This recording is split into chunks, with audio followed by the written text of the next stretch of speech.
అందరికీ నమస్తే. Welcome back to వనభోజనం.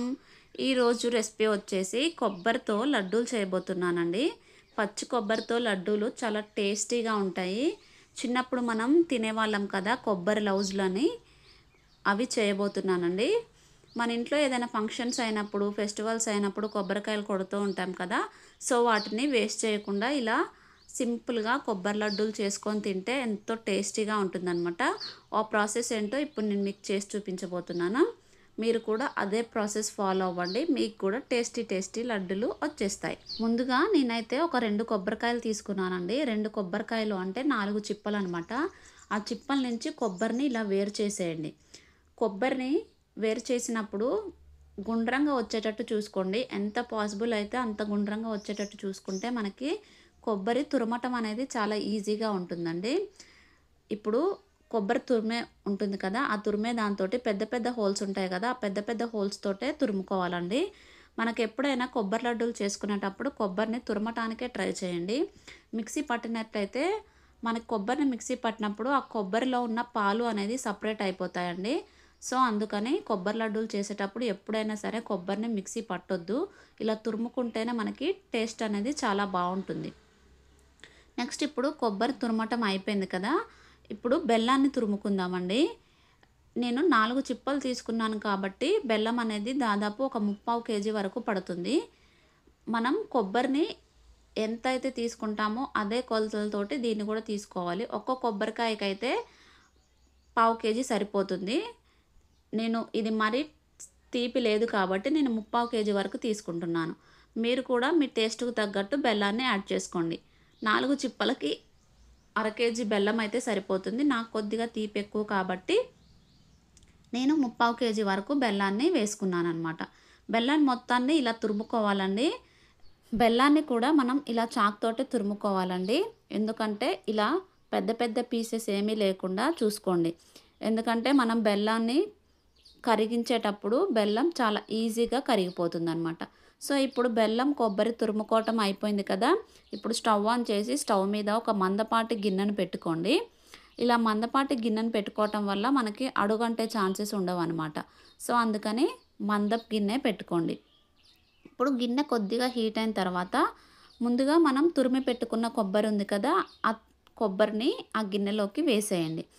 ఇలా కొబ్బరిని అంతటి వేసిన తర్వాత అస్సలు కదపొద్దండి. ఈ కొబ్బరిని కదపకుండా మొత్తం ఆ గిన్నెకి సమానంగా చేసేయండి. ఇలా సమానంగా చేసిన తర్వాత మనం ముందుగా తురిమి పెట్టుకున్న బెల్లం ఉంది కదా, ఆ బెల్లాన్ని కూడా ఈ కొబ్బరి పైన ఇలా వేసేయండి. ఇది కూడా కొబ్బరి మొత్తం పట్టేటట్టు సమానంగా సర్దుకోండి. ఓకేనా. ఇలా సమానంగా స్ప్రెడ్ చేసిన తర్వాత దీన్ని అస్సలు కదపొద్దండి. అసలు కదపొద్దు, వాటర్ కూడా వేయొద్దు. ఏమీ చేయకుండా బెల్లం వేసిన తర్వాత అలా మూత పెట్టేసి ఒక 2-3 మినిట్స్ వరకు మగ్గనిచ్చేసేయండి. ఇప్పుడు ఒక 3-4 నిమిషాల తర్వాత మూత తీసి చూస్తే మనకి కొబ్బరి బెల్లం అనేది కొద్దిగా హీట్ అయి ఉంటుంది కదా.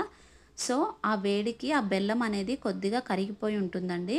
చూసారా, మీకు వీడియోలో కనిపిస్తుంది కదా, బెల్లం అనేది కొద్దిగా కరిగిపోయింది. ఇప్పుడు ఆ బెల్లం కొబ్బరి బాగా కలిసేటట్టు కలుపుకోవాలండి. ఎందుకంటే మనం ముందుగా కొబ్బరి వేసాం కదా, కొబ్బరి అనేది మాడిపోయే ఛాన్సెస్ ఎక్కువ ఉంటుందన్నమాట.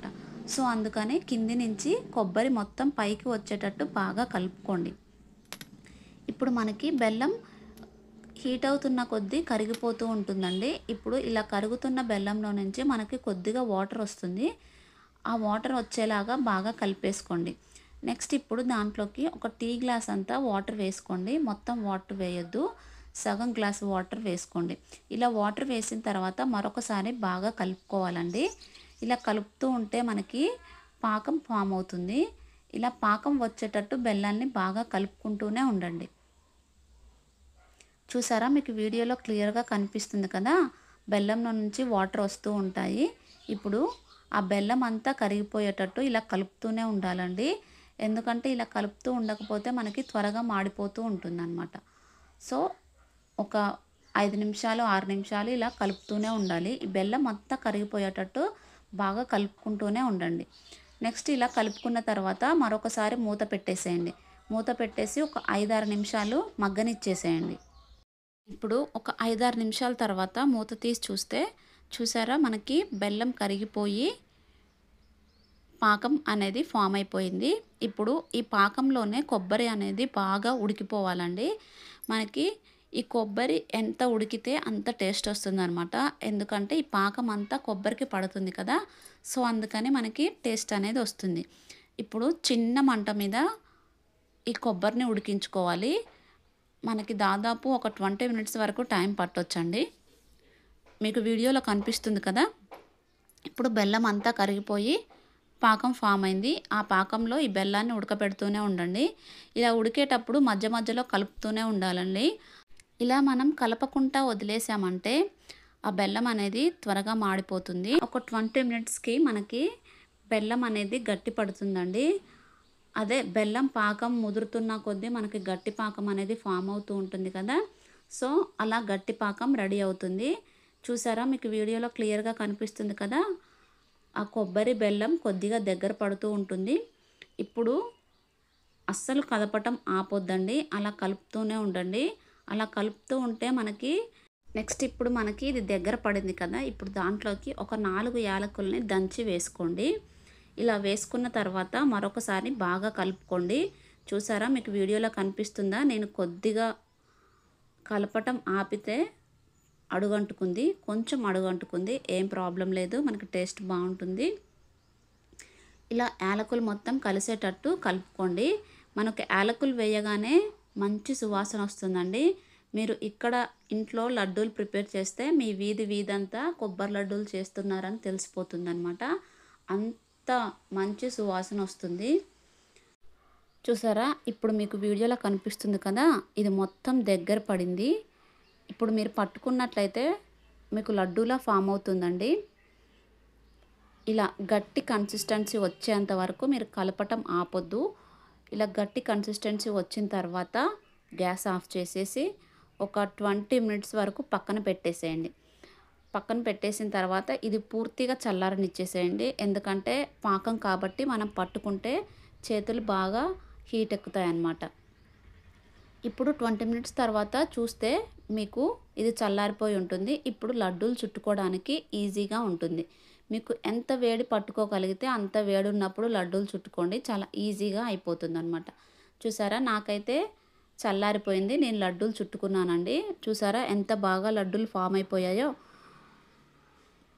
మీకు ఒకవేళ లడ్డూలు చుట్టడం రాలేదు అనుకుంటే మరొకసారి వేడి చేసి చుట్టుకోవచ్చండి. మనం చేసిన కన్సిస్టెన్సీకి కరెక్ట్‌గా లడ్డూలు అనేవి ఫామ్ అయిపోతాయి. నా వీడియో గనక మీరు ఫాలో అయినట్లయితే ఈ లడ్డూలు పర్ఫెక్ట్‌గా చేయగలుగుతారు.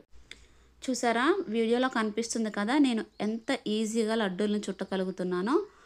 చిన్న పిల్లగాళ్ళైనా సరే ఈ లడ్డూల్ని ఈజీగా చుట్టేసుకుంటారండి. అంత బాగా లడ్డూలు అనేవి ఫామ్ అయిపోతూ ఉంటాయన్నమాట. నేను ఈ వీడియోని ఎక్కడా స్కిప్ చేయలేదండి. ఎలా చేశానో యాజ్ ఇట్ ఈజ్ అలానే వీడియో పెట్టాను. మీరు కనుక నా వీడియో ఫాలో అయితే ఈ లడ్డూలు అనేది పర్ఫెక్ట్‌గా చేసుకోగలరు. అదే టేస్ట్ మీకు కూడా వస్తుందన్నమాట. చిన్నప్పుడు మనం తినేవాళ్ళం కదా!